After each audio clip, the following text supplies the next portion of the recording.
Prepárate para una travesía llena de descubrimientos y, por supuesto, mucha cultura. También de risas. En este episodio de Cultura en Ruta dejamos atrás la monotonía para explorar las vibrantes expresiones culturales que dan vida a nuestra sociedad. ¿Listos para sumergirse en un viaje divertido y cultural? Dale play.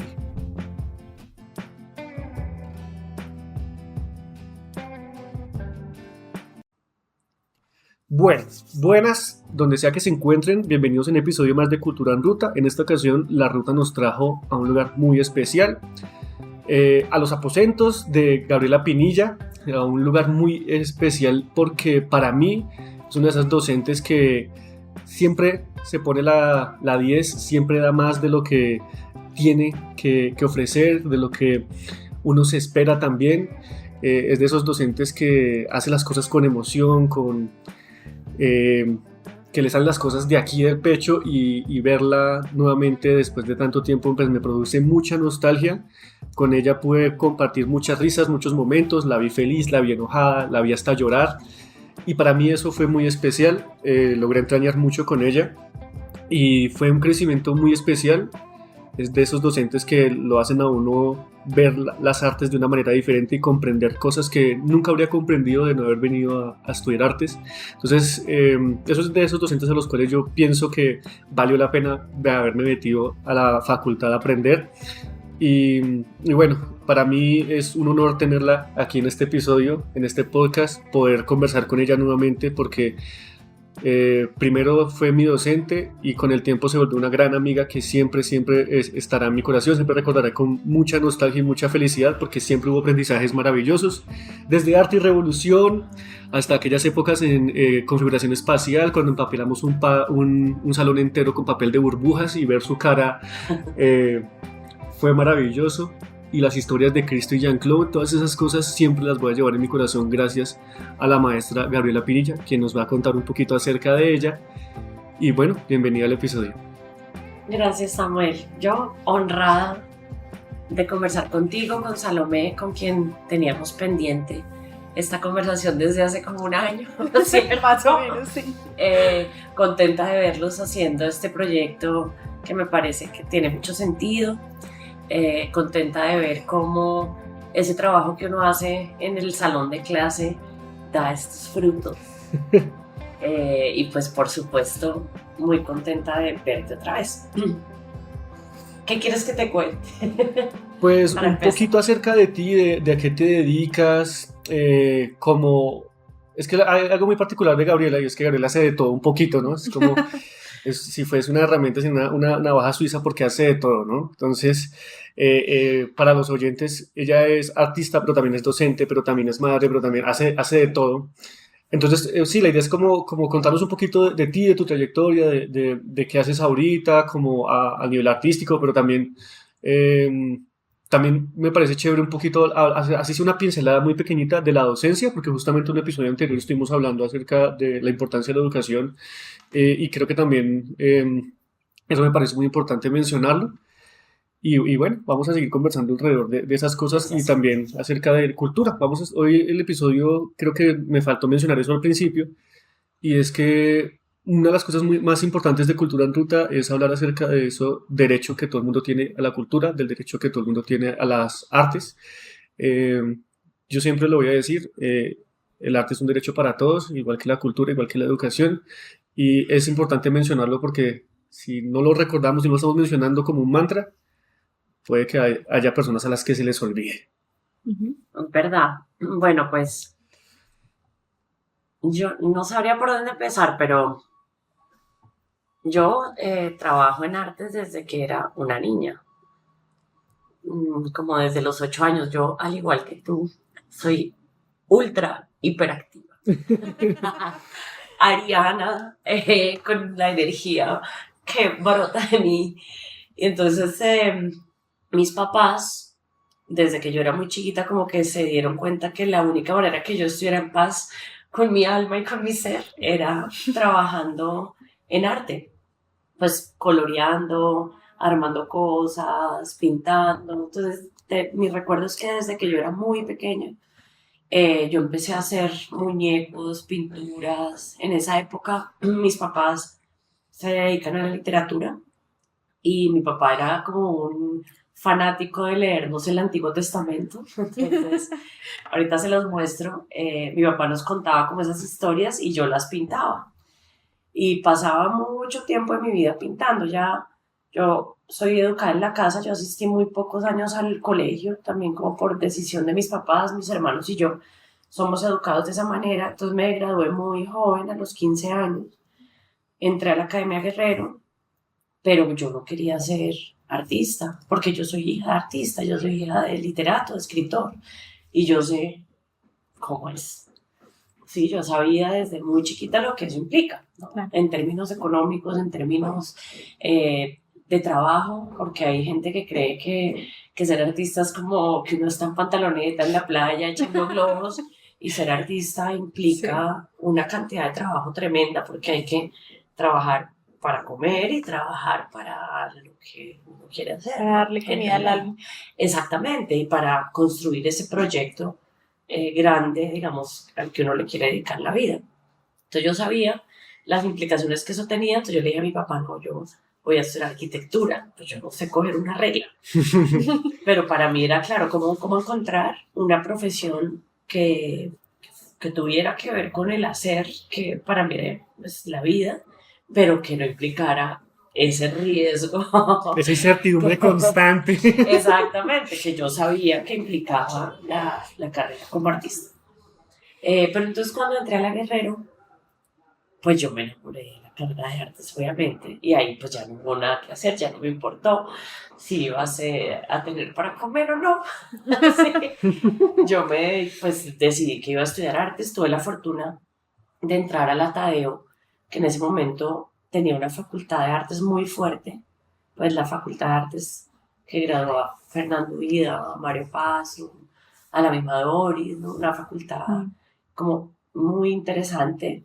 Y además yo caí en un semestre que curiosamente es un semestre del que salimos muchos artistas que estamos hoy activos. Kevin Mancera, Edwin Sánchez, María Leburo, ellos eran mis compañeros de mesa, pues, ¿sí? De Gabriel Mejía. Entonces fue como un espacio muy, muy rico para estar y para trabajar. Uh-huh. Y ahí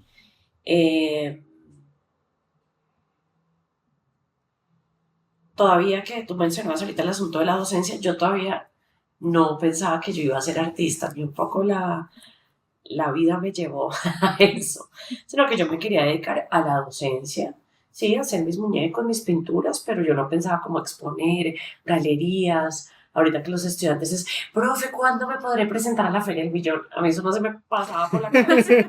Sí, es como que para mí a veces es como, pero ¿cómo si usted está haciendo monos para venderlos? Obviamente que tenemos que vender lo que hacemos, claro. Porque de ahí también se mantiene la producción y nos mantenemos, comemos, pues. Pero si uno estudia arte para vender monos en la Feria del Millón, pues de pronto ahí no sé qué tan... Ella sí me entiende, Salomé. No sé si eso hace mucho sentido. O sea, uno estudia artes, o yo creo pues que uno estudia artes porque uno quiere hablar de algo que lo interpela mucho, contárselo a alguien, totalmente, transformar el mundo, ¿no? Que efectivamente después las cosas se venden, pues es cierto. Pero entonces yo precisamente por eso como que a mí yo no pensaba como en hacer arte y exhibirlo, etcétera, sino en dedicarme a la docencia. Pero al final de la carrera, entonces yo decidí empezar con los libros de La venganza de la historia y hice una serie de imágenes para esos primeros libros. Primero es sobre María Cano y sobre Camilo Torres, pero unas versiones, yo no sé si ustedes las han visto, muy sencillitas, chiquitas, ¿cierto? Chiquitas. Yo básicamente lo que quería, nuevamente todo muy volcado hacia el asunto de la pedagogía, era pues usar el arte, tal vez sí puede ser el verbo, para narrar la historia de Colombia, porque pues sentía que había una ignorancia en términos generales míos también en torno a la historia de Colombia. Tal cual, sí, no, y es la palabra correcta, porque estamos hablando de una herramienta pedagógica. Exacto, yo pensaba el arte como una herramienta pedagógica, me parecía aburrido como hacer cuadros por hacerlos.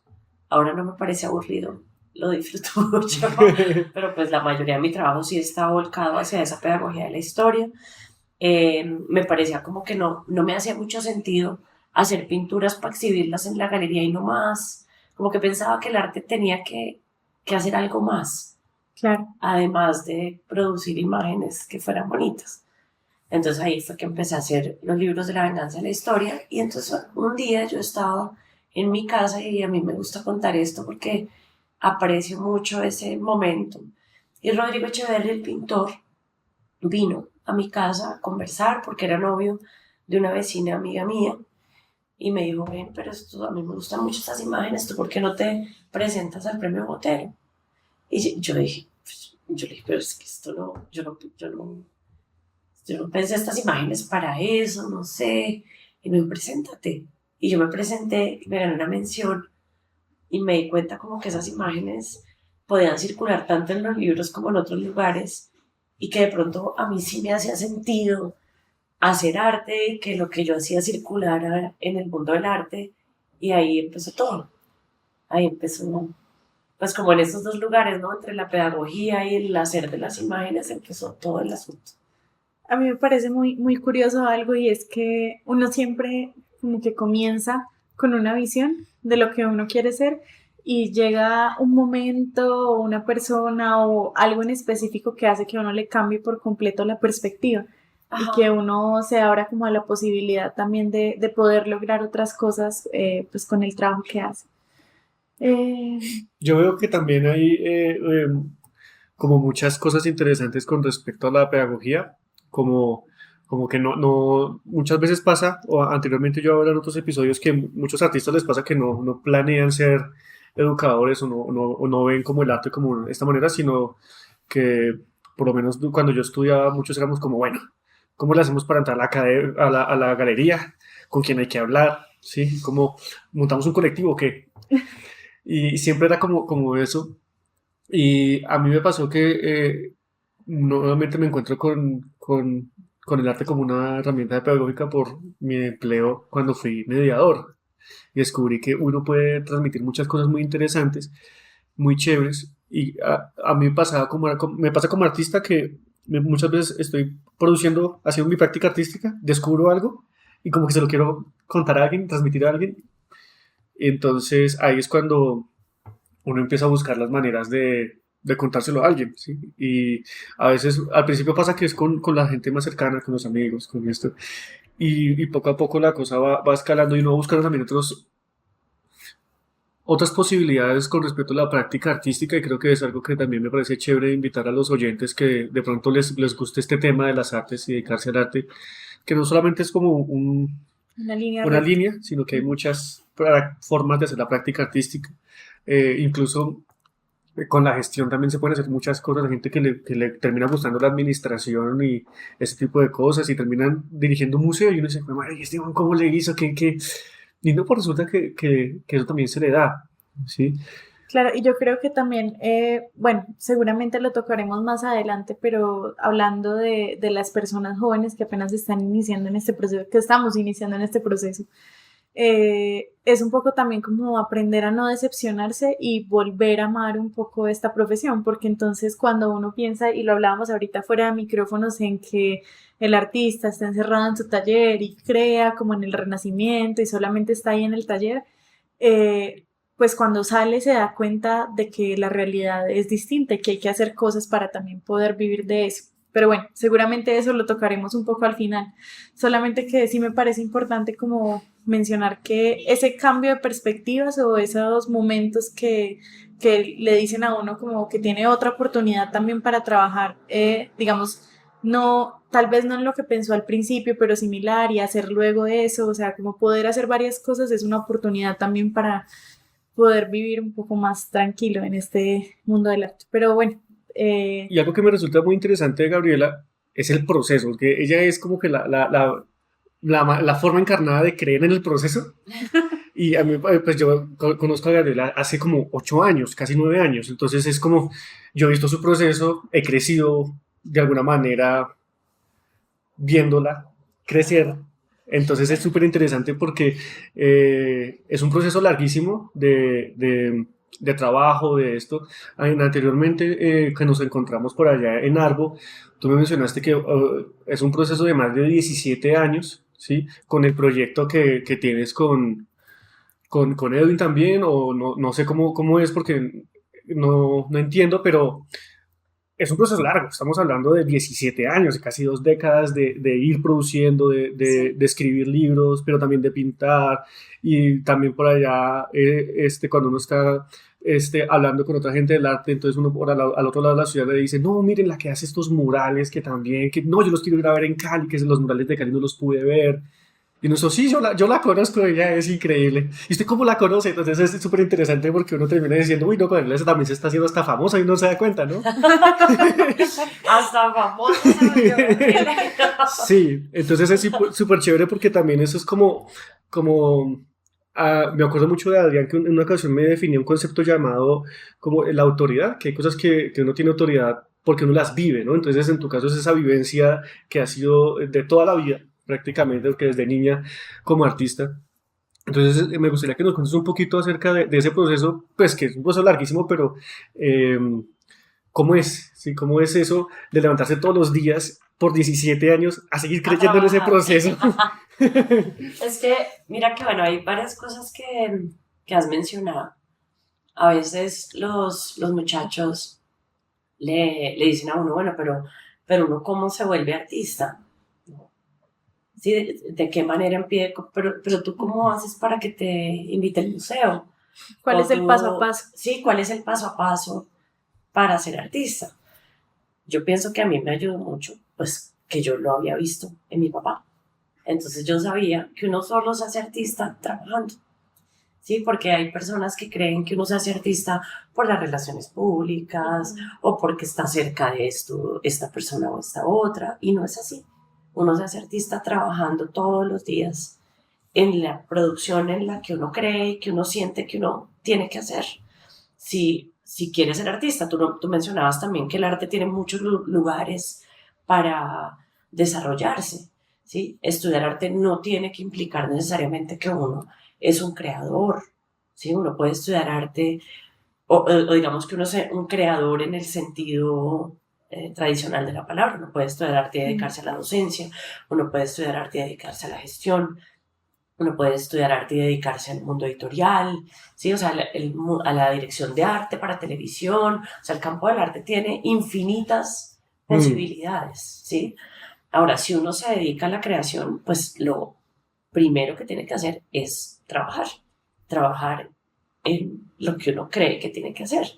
A mí, ¿qué me pasó? Que yo era profesora en la EXI, que es una escuela técnica. Yo Sí. daba clases de inglés por la noche, porque hace muchos años hice como una licencia que se llama un TEFL. Ah, sí. No el TOEFL, sino es otro. Uno parecido. Ajá. No es parecido, se llama Teacher of English as a Foreign Ah, Language. ya. Es un curso, yo lo hice en Barcelona, para uno como formarse como profesor de inglés. Yo viví en Israel un año y después en España. Cuando volví a Colombia, me presenté a una fundación que tiene el Colombo para ser profesora de inglés y me contrató la EXI. El Colombo manda como profesores en muchos lugares. Yo daba clases ahí a adultos, gente que trabajaba en la ETV, secretarias que se estaban profesionalizando técnicamente y, y bueno, y había como unas falencias enormes, perdón, de, de en torno a la historia de Colombia, ¿no? Entonces, eso se encontró con que yo tenía que hacer la tesis de grado. ¿Sí? Esto es el año 2005, 2006 máximo. Yo tenía que hacer la tesis de grado y estaba en esa experiencia de trabajar en la noche en la EXI. Me acaba de ir de la casa, era joven, tenía unos 23, 22 años. Pues me acaba de ir después, me había ido a los 19 cuando viajé. y había regresado y pues ya me había independizado definitivamente de la casa. Entonces trabajaba ya en la noche, en la mañana iba al Tadeo y tenía que hacer la tesis. Entonces, bueno, nuevamente, como tomar la decisión de que yo quería hacer una tesis en la que el arte funcionaba como un dispositivo pedagógico para hablar de historia de Colombia, obviamente pues de la historia de Colombia que no era, hoy en día es mucho, se mueven mucho más esas historias, pero en esa época esto es periodo Uribe, entonces era una historia de Colombia. Primer periodo, ¿no? No, segundo. Segundo periodo Uribe. Ah, sí. Y era, pues era una historia de Colombia totalmente sesgada. El Museo Nacional no era el Museo Nacional que conocemos ahora, con su sala de la tierra como recursos y la sala de Nación y Memoria. Era un Museo Nacional totalmente centrado pues en una historia muy oficial. Como más patriotista. Exacto, de unos periodos muy concretos, que no reconocía la historia indígena, que no reconocía los movimientos sociales, etc. No porque no quisiera hacerlo, sino porque tal vez esas preguntas todavía no habían llegado, ¿sí? Entonces yo decidí pues que iba a hacer esos libros de historia de Colombia sobre la historia que no se conocía. Y ahí empezó todo el asunto. Entonces eso por un lado. ¿Qué pasa? Hay un dicho que en Brasil es común, tiene traducción al inglés, no existe en español, que traduce como el que cuenta una historia deja una cola. ¿Sí? Entonces en portugués es quien conta un conto, inventa un conto. Y en inglés es hutel satel at satei. Entonces, una vez tú cuentas una historia, tenaz, porque de ahí en adelante tienes que contar muchas, porque siempre hay un pendiente. Sí. Y eso fue un poco lo que me pasó a mí, que yo conté la historia de María Cano y ella dejaba un pendiente muy importante porque venía, después de las bananeras viene todo el periodo que desemboca en la violencia y una vez se cuenta eso, pues toca contar la historia del surgimiento de las guerrillas y una vez se cuenta el surgimiento de las guerrillas, pues toca contar lo que sucede con los intentos de acuerdo de paz y con el gobierno, pues con los incumplimientos del gobierno, etcétera. Entonces es como una cosa que es como una bola de nieve. Entonces yo hice el primer libro y quedó pendiente y tocaba hacerlo, ¿sí? Esos primeros libros que yo hice fueron muy difíciles, nuevamente por la época. Esa fue mi tesis de grado y la Tadeo no me quería graduar con esa tesis. Fue muy complejo. En ese momento la decana de la facultad era Silvia Escobar, que es de la familia, digamos, de los dueños de la Jornada Lozano, y a ella le parecía que esos libros que yo estaba haciendo eran como que yo quería volver a los niños guerrilleros, ese era el comentario, es una cosa súper compleja. Y entonces yo pasaba el proyecto y ellos no me aceptaban el proyecto. Inclusive la sustentación de mi tesis, hoy en día que los estudiantes siempre creen que la tesis debe sacar 5, ¿no? Yo me acuerdo que yo me saqué 4 raspados y la sustentación, o sea, y esa tesis ha dado para todo eso que ustedes conocen, que es enorme, realmente ha sido muchísimo trabajo y yo pienso que un trabajo que tiene mucho sentido. Pero para ese momento, yo sustenté en el año 2006 o 2007, ya no me acuerdo, para ese momento era inaudito que alguien pensara que el arte podía narrar esas historias y que un artista plástico podía dedicarse a eso. Era como, pero tú ¿por qué haces eso? ¿Pero esto qué tiene que ver con el arte? ¿Pero tú por qué te posicionas políticamente? ¿No? Como... Claro, y además porque yo creo que también en esa época había muchos artistas que lo habían hecho, pero mucho tiempo atrás, o sea, más hacia los 80, a los 70, claro, y entonces... Pero además siempre de modo muy tangencial. Sí. ¿Sí? Nunca, o digamos que lo que sucede con esos libros es que esos libros están contando una historia muy concreta. Ajá. Desde las voces de unos sujetos muy concretos. Claro, no son unas metáforas específicas dentro del contexto. Exacto, no son metáforas, no es arte, que lo hablábamos en esa clase que yo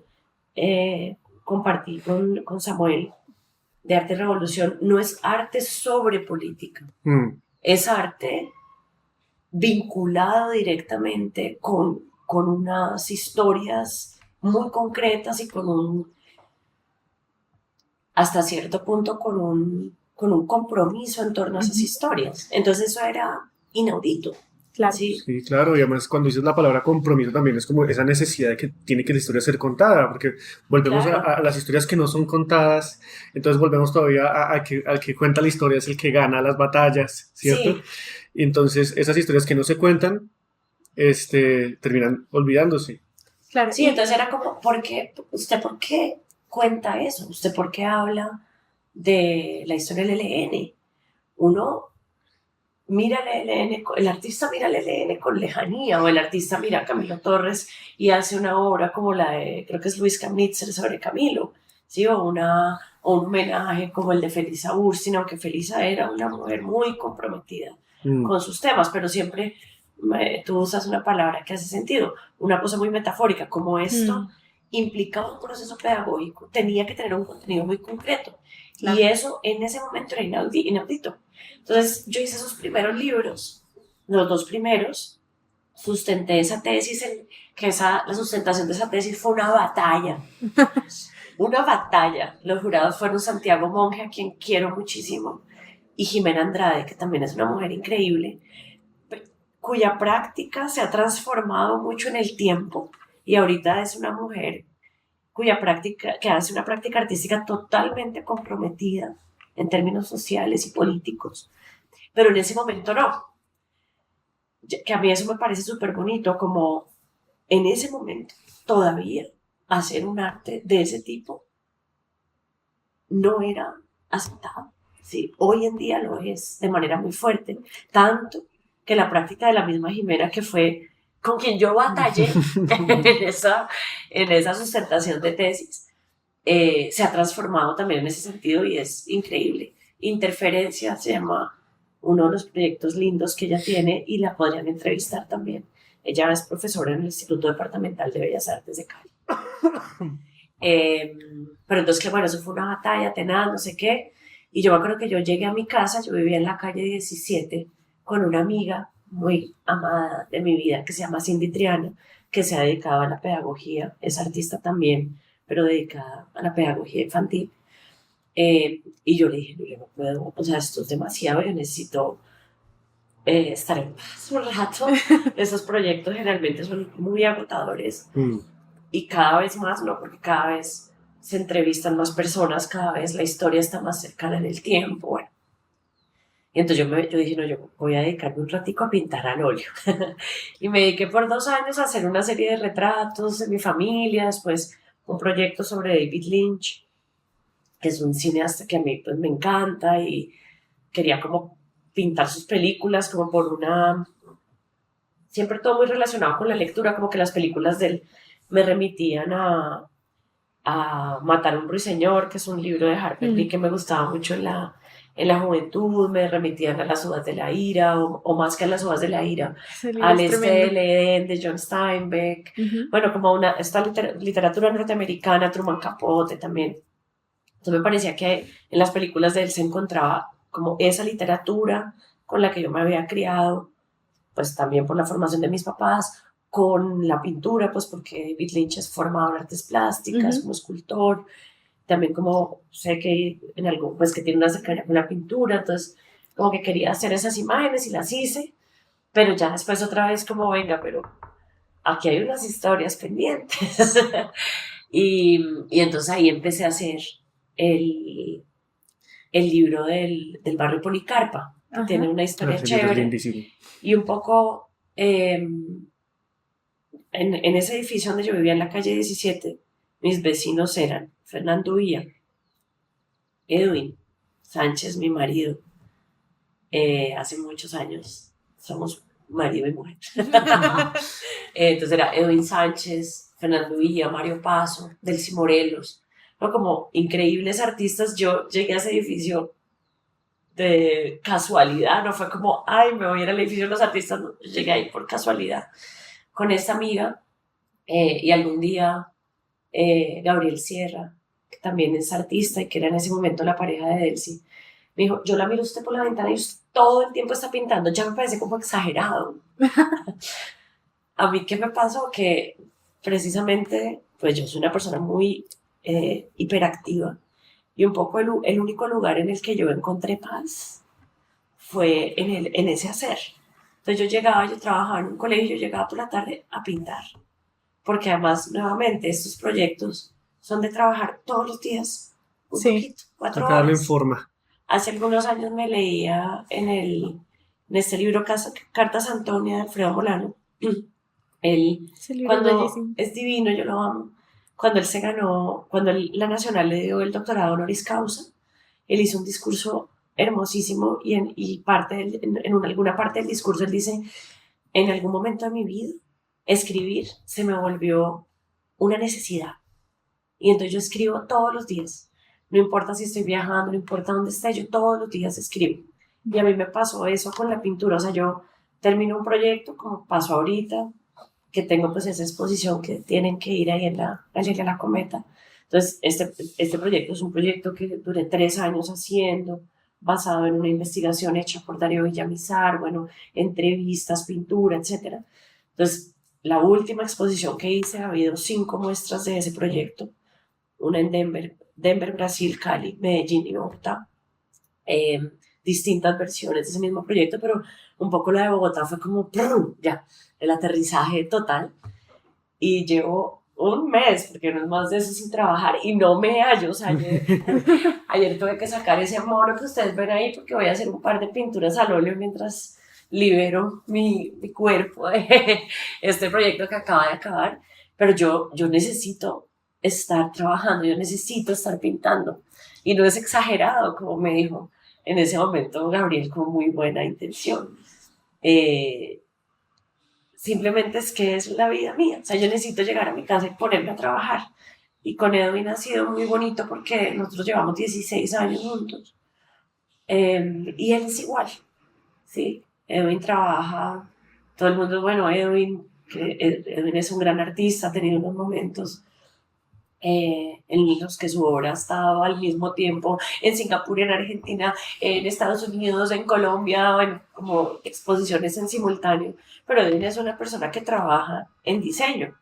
Algún día Carolina Ponce me decía, pero ¿cómo así? Yo, Gabriela, ¿dónde está Edwin? Yo, en la oficina. ¿Cuál oficina? Yo, en la oficina, Edwin trabaja, vive su trabajo como diseñador. Los artistas plásticos, Carolina, trabajamos y comemos de nuestro trabajo, o en la docencia, o en el diseño, etc.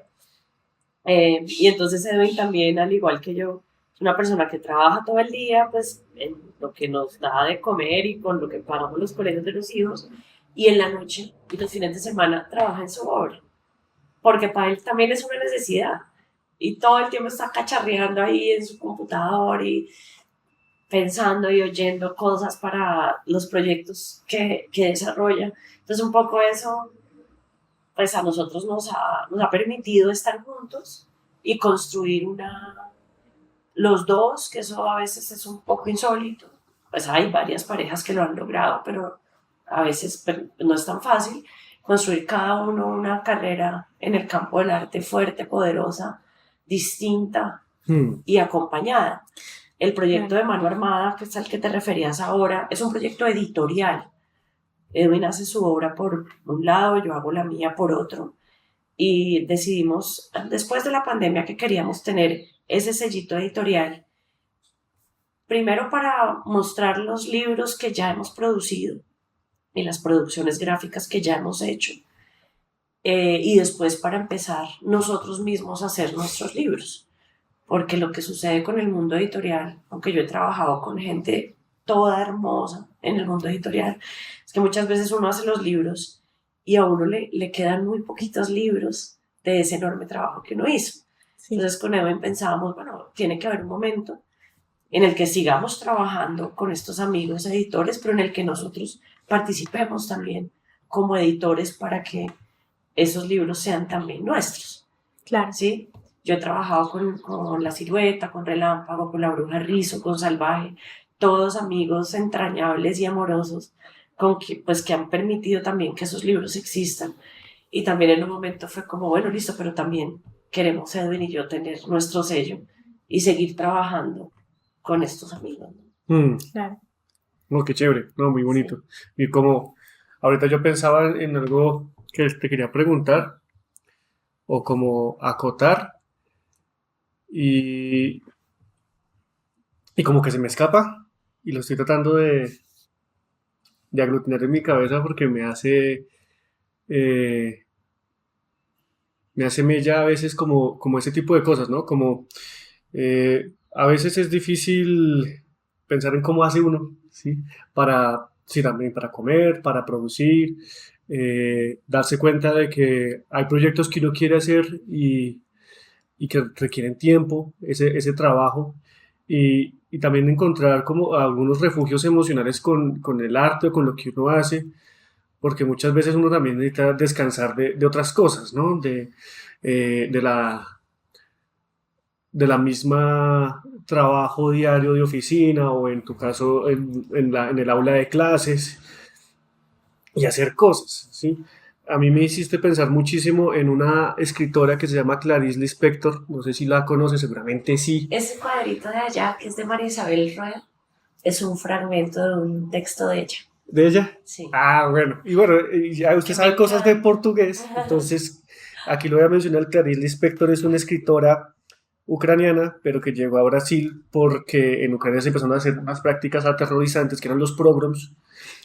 Y aquí en Brasil empieza a escribir y hay algo que me queda muy grabado de Clarice Lispector y es que ella dice que ella no escribe sino para salvar su vida, ¿sí? Ella escribe para salvar su vida y sin querer queriendo, pues muchas veces termina afectando la vida de otros de alguna manera, ¿sí? Ajá.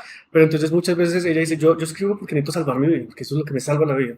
Y muchas veces le pasa a uno eso, como esos refugios son esos lugares donde uno se pone a salvo. ¿Sí? Me siento a salvo cuando estoy pintando, me siento a salvo cuando estoy escribiendo, cuando estoy produciendo cosas. Entonces, a veces uno intenta incluso hasta ponerse a salvo de uno mismo, porque la misma hiperactividad de uno, como que uno dice, madre, me estoy volviendo aquí Me estoy volviendo loco. loco, estoy que me pego del techo, que me paro de las pestañas.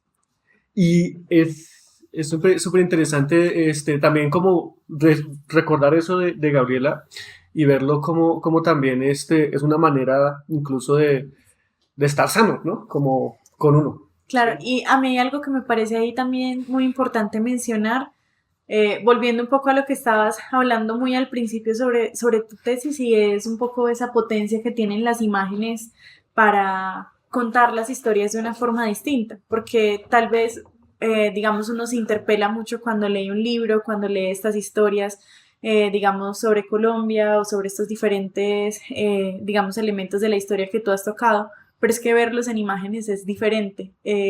Yo siento, bueno, y hay como un tema que a mí me interesa mucho y es justamente como una imagen te puede contar muchas cosas, te cuenta el contexto, te muestra a las personas, humaniza un poco, pues eso que uno en algún momento como que lee en palabras. Y me parece que es algo también muy potente que se ve en tu trabajo, siempre como esa presencia de los personajes que son los protagonistas de las historias, verlos ahí directamente. No es lo mismo uno leer, por ejemplo, no sé, sobre los líderes del ELN que verlos pintados en una obra, o leer sobre la Chiqui, creo que es el proyecto de la tertulia, ¿cierto? Sí. Y verla pintada a ella es una cosa completamente distinta, porque también es como entender un poco qué hay detrás de lo que uno a veces solamente encuentra en palabras, y que es una potencia muy bonita que yo siento que tiene el arte, y bueno, aquí hablando en particular como de las artes visuales, el poder transmitir cosas por medio de imágenes, no solamente imágenes como que uno haya tomado una fotografía y la ponga tal cual, sino también imágenes que le cuentan a uno ese contexto en general, como interpretadas a partir de las palabras. Sí, que también abren como ese campo a la imaginación, a la experiencia. Creo que la experiencia también es súper importante. Yo quiero abrazar un poco lo que estaba diciendo Salomé a veces las palabras no son capaces de contarlo todo, ¿sí? A mí me hace pensar mucho en esta obra de Picasso, la famosa Guernica, ¿no? Porque es como esa obra que es capaz de decir las cosas que no se pueden decir con palabras, Ajá. porque pues quién es capaz de expresar los horrores de las guerras con palabras, ¿sí? Entonces, de alguna manera, eh, Picasso como que se acerca un poco a eso porque aunque él no expresa con palabras, sí cuenta esa historia que ocurrió pues en ese bombardeo, aquella ciudad a la que llamamos Guernica, ¿no? Y es un ejemplo muy por encima, pero hay otros muchísimos y creo que uno de ellos también se acerca a lo que hace Gabriela con sus imágenes, con su producción, que como que lo contextualiza también a uno, como que lo mete a uno en Macondo, ¿sí? Entonces es... Como ir a hacer la película que está haciendo Netflix de Soledad. Quién sabe, por ahí sacaron una del coronel, no tiene quien le escriba, no la he visto aún, sí. Sí, ahorita están trabajando en la de 100 años, creo que ya hicieron como un primer lanzamiento, me da mucha curiosidad y no sé si la quiero ver, pero Es como la del sí, olvido que seremos, que a mí me también la sacó encantó. Netflix, pero es muy bella. Es bellísima, pero es que el olvido que tenemos es de Fernando Trueba, Mm, ¿cierto? creo que sí. Sí, que es el de, ¿te acuerdas que veíamos en Arte y Revolución esta película que es como la película que yo más amo? Yo creo que es mi película, pues yo no sé si uno puede tener una película favorita, pues esa Es que en película tu yo caso la tú eres amo. una... El baile de la victoria, ¿te Ah, acuerdas? sí. Ay, qué película tan bella Uf, esa. La Veas. gente dice que la mejor película de Fernando Trueba es El olvido que seremos. No, es El baile de la victoria. Bueno, Es sí. hay una, una la tienen recomendación para que, los sí, oyentes. para los oyentes, porque es una película que empieza al otro día de que acaba la dictadura en Chile, ¿no? Mm. Y hay como una amnistía para presos. Y es una película tan hermosa porque además, un poco para enlazar con el asunto de las imágenes, es una película que le permite a uno entender la mella de la dictadura en un cuerpo social a través de una serie de personajes que van desde la esposa del gran ladrón de las cajas fuertes Ujú. hasta la Victoria, que es esta chica bailarina cuyos papás han sido desaparecidos durante la dictadura. Y con unas imágenes muy sencillas, muy sencillas, no muy increíbles, ellos a caballo por Santiago, un águila, un cóndor Un cóndor, que hay sí. al final, ¿no? Obviamente es un cóndor, tiene que ser un cóndor. Como que esas imágenes a mí me gusta mucho poner esa película en esa clase en específico para que se entienda, los estudiantes intenten acercarse a lo que implica la mella política que puede dejar un proceso como el proceso de la dictadura en Chile, que yo percibo todavía, o sea, la gente lo tiene en la piel y lo Mm. tendrá por generaciones, ¿no? Sí, yo que estuve en Chile hace poco es muy presente, Sí, mi muy, muy hermana me dijo presente. lo mismo, mi hermana estuvo hace poco, mi hermana es abogada, me dijo lo mismo y yo hago el doctorado con dos compañeros chilenos, profesores que trabajan con personas privadas de la libertad, uno es sociólogo y la otra es psicóloga, y es impresionante, ¿no? Como ellos como tienen eso muy encarnado. Son Y todas bueno, cicatrices que quedan en la memoria del pueblo. tremendo. Y viendo lo de las imágenes, bueno, son muchas cosas. Claro, acercarse a la historia compleja de Colombia es distinto a través del texto que a través de la imagen. Mm. Claro. Y un poco lo que yo quería cuando yo empecé a hacer estos libros y lo que sigo queriendo y espero poder seguir haciendo es precisamente que a esa historia compleja de Colombia no se acerque solo los historiadores, los sociólogos, los politólogos, sino que se acerquen todas las personas. Por eso he tratado también de que esos proyectos habiten muchos lugares. Entonces, esos proyectos están en el libro, que llega masivamente a la Panamericana y al que todo el mundo tiene acceso, pero esos proyectos también están en los espacios institucionales, o sea, en el museo, pero esos proyectos también están en la universidad, en esas clases que yo doy, en ese curso específicamente de arte y revolución y ahora de arte en Colombia, pero también tienen que estar en la galería, ¿sí? Ujú. Porque a la galería también llega mucha gente y además de que allí se venden y eso hace posible que se puedan seguir produciendo, Ujú. ¿sí? Aunque yo vivo más de mis clases. A la galería llegan personas que no van a la institución, que no llegan a la universidad y que no necesariamente llegan a estas obras a través del libro, sino que llegan a través de la presencia en el espacio comercial. Y yo construyo las imágenes de muchas maneras. Muchas de las imágenes, por ejemplo, el proyecto de la Chiqui, son hechas a partir de las entrevistas. También del libro de Darío, que es un libro que se llama Crónica de una guerrilla perdida, que es un libro increíble, que una gran parte del libro que hicimos juntos sobre la Chiqui está adaptado en Entre Aguas Raíces, que es el libro nuestro, pero Entre Aguas Raíces tiene otra gran parte que se construyó a partir de entrevistas. Entonces yo converso con la gente, más que entrevistar, a mí me gusta conversar. Muchas veces sacrifico la grabación para tener una buena conversación. Tomo muchos apuntes, Comprendo. sí, y muchos de los apuntes que hago terminan siendo imágenes. Por ejemplo, para el de la chiqui hay una imagen que a mí me gusta mucho, que son la hermana de la chiqui y sus dos hijas viendo a la chiqui en televisión y reconociendo que es ella encapuchada en la toma de la embajada. Y eso viene de un relato verbal, de una conversación que yo tuve con Amanda Cardona. En el libro del barrio Policarpo hay muchas imágenes que las construí a partir de las conversaciones que tuve con Luis Hernando Forero, actor del Teatro La Candelaria, que es hijo de una de las familias fundadoras del barrio. Entonces él me contaba, no, mi mamá trabajaba en una lavandería y entonces en la lavandería también trabajaba Pedro Salas y Pedro Salas era del Partido Comunista y entonces ellos, yo me los imaginaba pues como lavando la ropa ahí en las máquinas pues y conversando en torno a esa toma que después hizo la familia de Poli con otras familias de la segunda cuadra del barrio Policarpo. Entonces yo siempre estoy pensando en los muñecos que voy a hacer.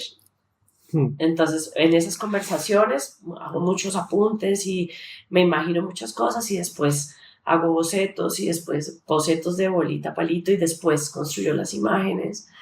Muchas veces cuando estoy dando clase, hay personas que dan clase más, pues porque es un modo de sobrevivir del arte.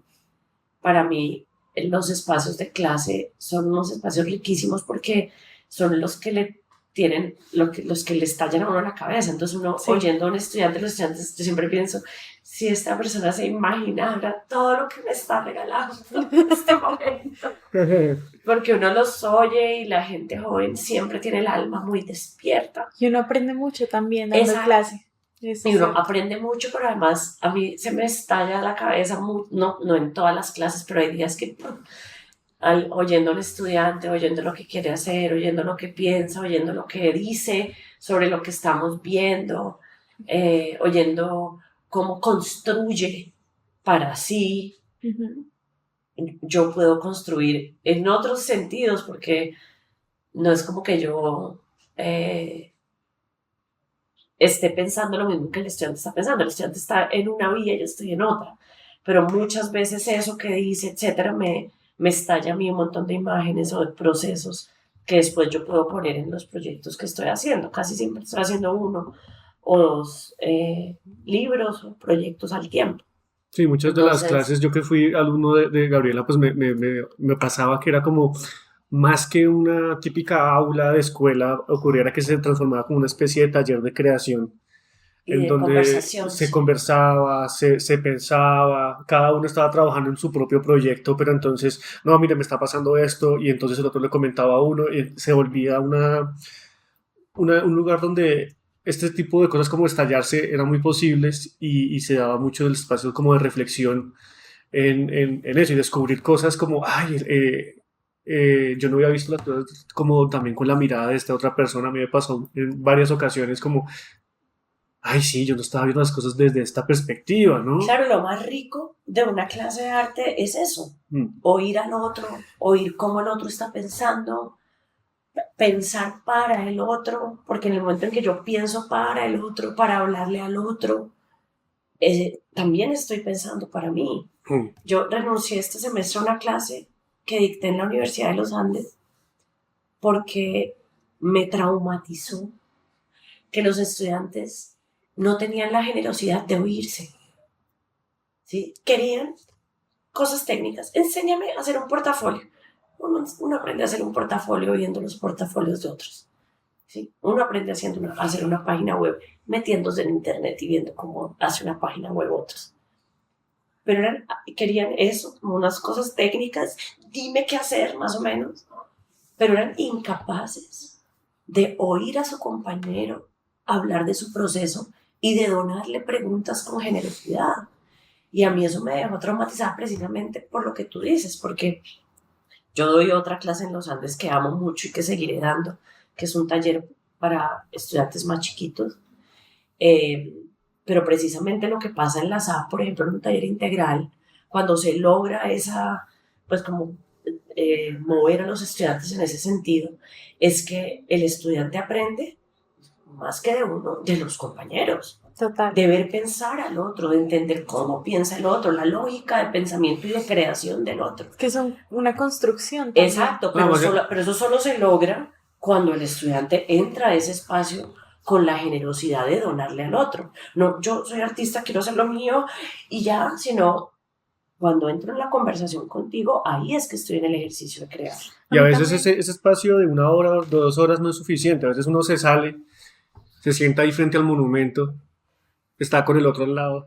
Parce, es que todavía no entiendo. Y Claro. uno se queda dándole vueltas al asunto. En mi caso, yo tenía mi combo, cuatro o cinco amigos, y nos quedamos conversando. Parce, pero es que, ¿cómo le hago? Sí, siempre uno está buscando y cuestionándose cosas. ¿Será que estoy en lo correcto? ¿Será que no?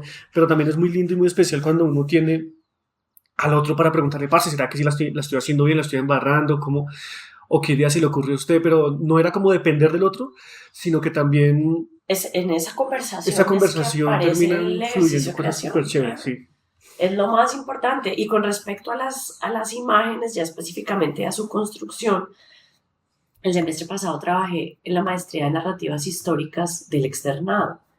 Fue muy chévere. Había estudiantes de todo tipo, periodistas, abogados, una médica, eh, politólogo muy interesante, todos con proyectos. La maestría de narrativas históricas lo que pretende es que la gente haga cosas como las que yo hago. O sea, narrar, por ejemplo, un episodio de la historia de Colombia o una historia familiar o una crónica periodística a través de la imagen. Entonces la idea es que ellos hacen podcast, hacen cine o hacen libro ilustrado. Así se creó, la creó un historiador antioqueño que se llama Carlos Camacho. Pero, entonces ellos llegan sin proyecto, sin haber formulado proyecto, pero sí como con una historia que quieren contar. Y la universidad, claro, tiene como la maestría del área de ciencias sociales. Digamos que ellos empiezan haciendo lo que ellos llaman un corpus documental, que es buscar el sustento archivístico que permite documentar esa historia. ¿Sí? Entonces, no, yo voy a contar la historia de la Embajada de República Dominicana. Hay unas grabaciones del Archivo General de la Nación que se hicieron del walkie-talkie que tenían los guerrilleros allí dentro y con el que se comunicaban con el exterior. Además de eso, pues hay unos archivos de prensa sobre lo que sucedió en la embajada. Corra para la hemeroteca. Además de eso, pues hay unas personas vivas, fuente oral primaria, a partir de la cual se puede reconstruir esa historia. Pero entonces, yo les decía a los estudiantes, cuando uno hace imagen, el corpus documental es mucho más grande y mucho más complejo. Totalmente. No es solamente el sustento para la historia, es de qué me voy a agarrar yo para reconstruir en términos de imagen ese momento. Es que hay unas películas de la época, ¿sí? Es que en esa época había una moda de ropa. Súper y hay importante, una sí. producción y a eso toca acercarse. En esa época había una comida que circulaba distinta a esa manzana postobón que tenemos ahí. Eran otras imágenes. De hecho, y entonces uno, por ejemplo, el libro de María Cano, el corpus de documentos del libro de María Cano, fue muy difícil que ellos se acercaran a eso, porque el historiador tradicional cree que el corpus de documento es solo el sustento, lo que sustenta la historia, ¿no? El corpus documental para una producción como esta, para hacer esas imágenes, pasa por la película de María Cano de Camila Lobo Guerrero, pero al mismo tiempo por los cuadros de Karen Lamazón, pero al mismo tiempo por la revista Cromos a principios de siglo, pero al mismo tiempo por el Libro Azul de Colombia, pero al mismo tiempo, por supuesto, por las actas que están en la Corporación María Cano y que estaban en la Unión Soviética de las reuniones de María Cano como flor del trabajo. Entonces, para construir esas imágenes, que es lo que hace ricos esos documentos, ese corpus documental tiene que ser amplísimo, que es lo mismo que hace un director de arte para televisión. A eso quería apuntar yo. Sí. Exactamente eso. O sea, el corpus documental en una producción artística sobre la historia no es solamente el sustento archivístico, ¿sí?, del que hablan los historiadores, es un cuerpo de imágenes enorme, ¿sí?, arquitectónicas, que se encuentran en el archivo de Bogotá, por ejemplo, cinematográficas, hemerográficas, cotidianas, que son lo que permite la construcción de esas imágenes, ¿no? Entonces yo acudo a un espacio que va mucho más allá de la piecita de prensa que me permite a mí narrar la historia. Además de esa piecita de prensa, toca alimentarse de la historia del arte, de la historia del cine, de las imágenes que se produjeron, de la fotografía, de los productos, de la moda, para poder llegar a esa historia y construir unas imágenes que para la gente sean poderosas y detonantes de otras historias. Sí, coherentes, eso es muy importante. De hecho, me pasa, yo hice algo, no a esa escala, porque es que esa ya es una investigación, una escala ya grandísima, pero por ejemplo, algo muy sencillo. Cuando yo estudiaba, yo mucho tiempo me la pasaba en el taller, porque yo hacía mucha escenografía para los de teatro. Entonces yo sabía soldar, yo sabía trabajar maderas, todo ese tipo de cosas. Entonces me llamaban, venga, ayúdame con esta vuelta. Y una vez me dijeron, bueno, vamos a hacer una obra que se ganó una beca de Idearte, se llama Las Voces del Tarot, y es un año después de la masacre de las bananeras. Entonces necesitamos que usted nos ayude a hacer un portal entre la vida y la muerte, porque la gente que falleció hace un año regresa en el aniversario a través de ese portal. Y yo, bueno, menos mal dijo un artista plástico, porque esa idea está muy tostada, ¿cierto? Pero luego yo les veía en el ensayo y yo regañaba al director. Yo decía, hermano, ¿y usted cómo está haciendo eso, loco? ¿Por qué? ¿Cómo así? ¿Por qué sus soldados de la masacre de Bananeras están vestidos de verde? ¿Usted sabe si en esa época los soldados se vestían de verde? ¿Sí? Y empecé como a decirle, al principio fue un regaño, pero luego me di cuenta de la necesidad de que hay una correcta documentación. Porque no, resulta que no. Vamos a ir al Museo Militar. Vaya al Museo Militar. Y en ese año, pregunte, y mire el uniforme de los soldados, solamente eso. Y el tipo se da cuenta de que no, y que le toca invertir otro presupuesto para corregir ese error del vestuario. Y es una pequeña cosa de iconografía y iconología, pero que ayuda muchísimo a que se transmita realmente las cosas como eran, porque ellos querían hacer algo históricamente parecido, cercano, aunque la historia se contaba de atrás hacia adelante.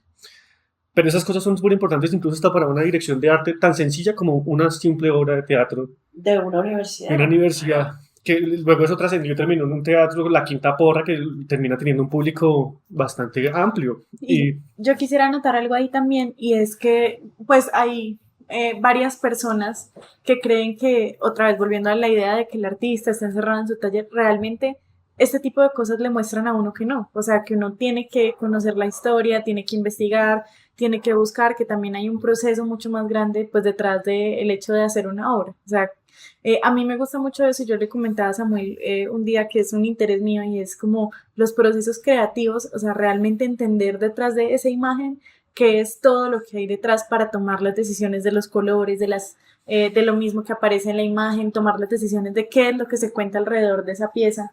Y pues que es algo muy importante, y que yo siento que ahorita sobre todo se construye como de una manera transdisciplinar, que no es solamente con contenidos de las artes, sino también, como tú mencionabas, con tus estudiantes que eran historiadores, sociólogos, y bueno, de otras profesiones que se van como nutriendo entre ellas y van también nutriendo pues lo que uno crea como artista.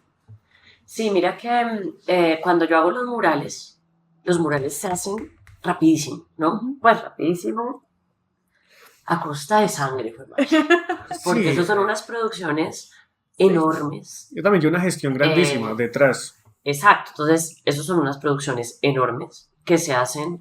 Yo he trabajado principalmente con un equipo de restauradores que fueron estudiantes míos en el externado los últimos años. También con un par de artistas de la SAP, con José Forero, con Carlos Villalba, Natalia Betancourt, pero claro, la producción es en un mes, ¿sí? Entonces una profesora amiga caleña me decía, Gaby, pero es que esto es en un minuto.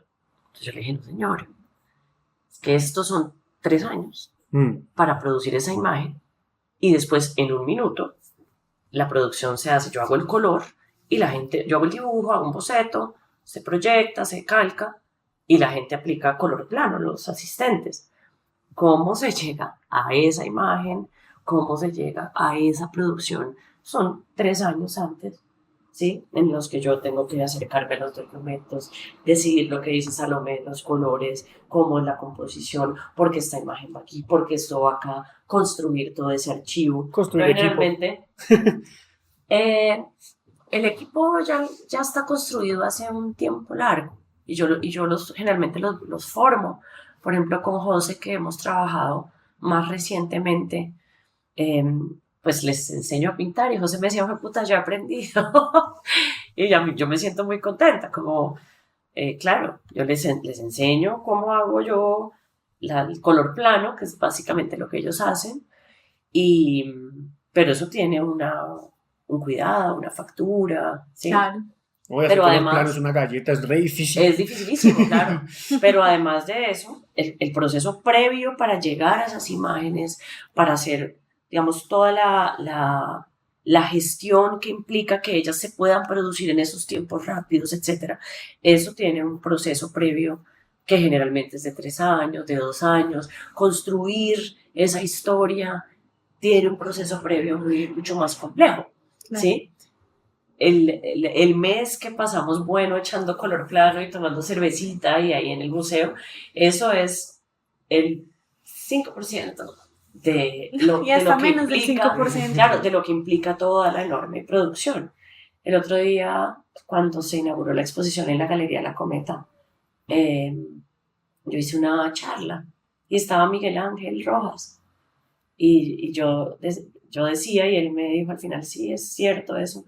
La gran producción no son los murales, la gran producción son los libros, porque los libros se van 2, 3 años en los libros, está el editor, está el corrector de estilo, estoy yo escribiendo, o como en el caso del de la Chiqui, Darío y yo escribiendo, son horas y horas y días y meses y años haciendo las 60, 70, 80, 90 ilustraciones que tiene cada uno de esos libros.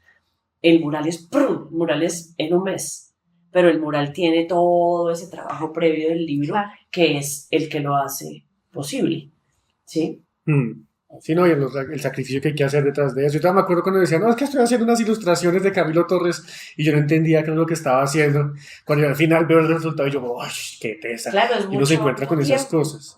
Yo creo que ya es momento de ir cerrando el episodio con las reflexiones de cada uno, que cada uno quiera compartir. Entonces yo creo que comenzar por ti, Salomé, y nos despedimos para que nos alcance el resto del día, porque yo creo que con Gabriela siempre me va a pasar que uno dice, no, vamos a hablar una horita y siempre va a ser terminamos mucho más tiempo conversando siempre, y espero que siempre siga siendo así. Espero que tengamos otra oportunidad de conversar nuevamente por un largo tiempo. La próxima ojalá nos dure más el podcast, y porque el podcast no, también otro tipo de conversaciones ojalá siga pasando. Entonces compártenos, Salomé, tú qué quieres compartir con esto, qué reflexiones te deja esta conversación, que aunque corta para mi gusto, porque generalmente me gusta hablar mucho más tiempo con Gabriela, siempre se aprenden muchas cosas de ella. ¿Qué nos quieres compartir? Bueno, pues realmente creo que bueno, ya han salido muchísimas cosas en este episodio. Es un episodio como muy rico de contenido. Nos ha pasado que los últimos han estado potentes, muy poderosos. muy poderosos. Pero bueno, primero agradecerte, Gabriela, por pues abrirnos las puertas de tu casa, escucharnos y conversar con nosotros para este proyecto. También destacar mucho tu trabajo e invitar primero que todo a los oyentes a que te sigan en redes sociales, a que miren tu página web, a que se interesen por los libros, por ver las exposiciones, porque es un trabajo muy rico como en términos de contenidos, pero también todo esto que hemos estado mirando sobre el proceso. Y pues mi reflexión es más hacia la posibilidad de esos, digamos, como proyectos que se construyen desde varios espacios, como pensar en el arte no solamente como un proceso final, sino justamente como todo eso que va detrás, no en ese mural de un mes, sino en ese proceso de 3 años. Cuando vayan a un museo, a una exposición, preguntarse también qué es lo que hay detrás de ese elemento final que están observando. Y pues nada, yo creo que esa sería mi reflexión el día de hoy. Sí, yo me quedo también con esta bocanada de aire fresco que nos ofrece Gabriela. De vez en cuando uno se está sofocando y se está ahogando porque le ocurren cosas como que se empieza a divorciar de alguna cosa, deja de dibujar, está en esa situación en la que, por ejemplo, no encuentra trabajo y no sabe qué le va a salir, qué va a pasar, pero siempre es bonito volver a esas conversaciones que sean con un compañero de la universidad, sean con un docente, siempre le dan uno una bocanada de aire y le dan a uno nuevamente ganas de producir, ganas de volver a creer en el proceso. Eh, Siempre es maravilloso esa sensación que nos deja y esa es mi reflexión. No dejen de conversar, no dejen de dialogar con los demás, porque tarde o temprano otra vez vuelven a tener esas bocanadas, ese aire otra vez y se puede seguir tratando de salir a flote, de nadar entre todo este océano de posibilidades, porque tampoco es que sea una vida difícil la del artista en términos de que uno vive infeliz ni nada de eso, todo lo contrario, es esa felicidad que se comparte a través de este tipo de espacios. Me queda también como darme cuenta de que hay otros procesos que van de la mano con lo que uno quiere hacer. Cuando ahorita que hablabas de que hay gente que tiene que contar una historia en tu maestría, en la maestría que estás dando, y justamente yo también quiero con este proyecto llegar a escuchar las historias de aquellos lugares donde son las veredas, los pueblos, donde los vehículos normales no son capaces de llegar. Cultura en Ruta quiere llegar en motocicleta a esos pueblos del sur de Bolívar, al Cesar, a lugares donde no sea tan fácil llegar, pero que siempre estoy seguro que va a haber una persona con una historia que contar, y las quiero escuchar todas y se las quiero compartir a través de este canal llamado Cultura en Ruta. No me queda más sino decirle, Gabriela, muchas gracias por estar aquí. ¿Qué nos quieres contar? Y bueno, ya despedir el programa. Bueno, primero, digamos que mi reflexión final tiene que ver con ustedes y con algo que acabas de decir. Y es que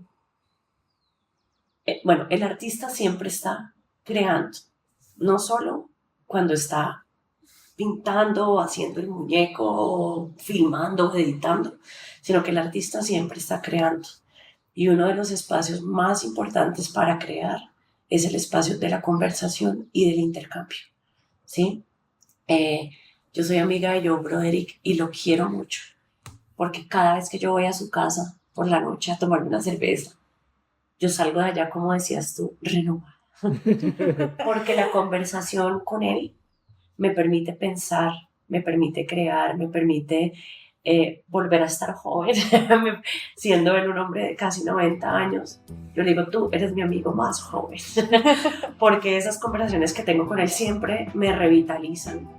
Y cuando uno se revitaliza, uno puede crear, ¿sí? Entonces, mi reflexión hoy para ustedes y por ustedes es que precisamente es el espacio de la conversación, es uno de los lugares más ricos para la creación, ¿sí?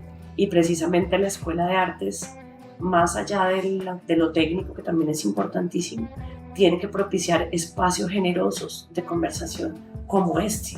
Entonces hoy en la conversación con ustedes, que valoro muchísimo y me encanta además ver a Samuel, quien conozco hace muchos años en este proyecto lindo, y a Salomé también. El espacio de la conversación es el espacio más rico para la creación, y Cultura en Ruta, pues entonces es eso, es un espacio que le va a permitir a otros no solamente conocer de arte, sino crear a partir de las conversaciones que ustedes propicien y a partir de lo que oigan ya en los lugares más remotos. Entonces les agradezco mucho ese espacio. Invito a todos los oyentes a que sigan a Cultura en Ruta de estos dos hermosas personas, jóvenes artistas, y a que oigan con generosidad y compartan desde la palabra con generosidad, porque así hacemos arte todo el tiempo. Muchas gracias, Gabriela. Yo también quiero invitar a los oyentes a que pues también sigan las redes sociales de Gabriela. Vamos a estar compartiendo en la descripción seguramente. También nos habló de un podcast que produce con sus estudiantes. También vamos a poner el link por ahí para que lo puedan seguir. Y escuchen también ese contenido de otras entrevistas que han hecho otros artistas, porque también se trata de eso. Muchas veces pasa que hay como esas cosas de que uno dice, no, al otro le está yendo bien y muchas cosas de esas, y pues al otro le va bien, a uno también le está yendo bien, porque muchas veces el público que lo escucha a uno también es el público que lo está escuchando a él, y esas cosas que uno a veces no se da cuenta, pero sí, es posible crear con el otro, imaginarse cosas. Y bueno, nos vemos en un próximo episodio de Cultura en Ruta. Hemos llegado al final de otro emocionante episodio de Cultura en Ruta. Esperamos que hayas disfrutado tanto como nosotros explorando las fascinantes capas de la cultura que nos rodea. Recuerda que la cultura tiene su propio ritmo y aquí en nuestro podcast siempre estamos sintonizados con esa vibrante melodía. Si te perdiste de algún episodio, no te preocupes. Puedes revisar nuestra lista y sumergirte en todas nuestras historias, risas y descubrimientos que compartimos. La cultura es un viaje continuo y estamos emocionados de tenerte a bordo. ¿Quieres más aventuras culturales? Sigue conectado con nuestras redes sociales y comparte tus propias experiencias culturales con nuestro Instagram cultura.en.ruta. Hasta la próxima. Exploradores culturales.